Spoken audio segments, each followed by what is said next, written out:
Hindi pinalagpas ni Donalyn Bartolome ang komento ng netizen sa kanya na kung saan sinabing ginamit lamang umano ng blogger ang content na adopted upang makakuha ng manonood sa kanyang latest video.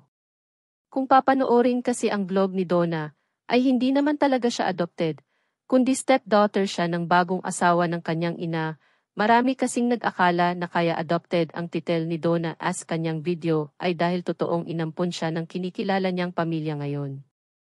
Komento ng netizen sa kanya, adopted daughter ka lang ng stepdad mo. Dahil kasama mo pa rin totoong nanay mo.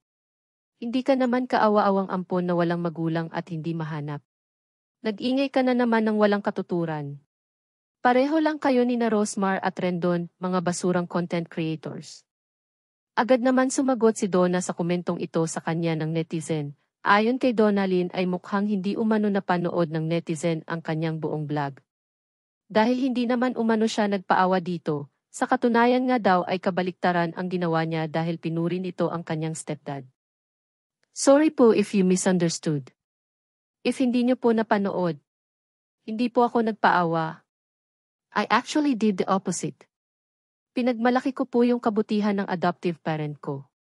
Hindi ko po alam bakit ako nakukumpara kaawa-awang ampon, when I actually told people na napakalaking blessing ng pagiging ampon, a far greater love than I was meant to have, and proceeded to say na hindi ko na kailangang hanapin pa ang pagmamahal ng magulang na hindi yun kusang binigay sa akin.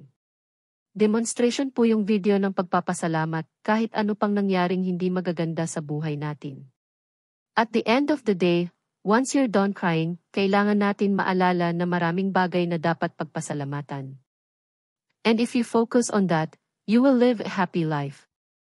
So sorry if you found other content creators, content walang katuturan. I hope you heal from whatever you're going through, resulting you to project, and say something unkind to another human being. Pero lahat tayo nagkakamali, kaya naiintindihan kita.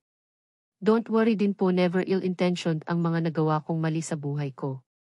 At lagi kong sinusubukan mag-improve at baguhin anumang dapat baguhin. I genuinely wish you can consider doing the same, and sana maging okay ka po whatever it is you're going through.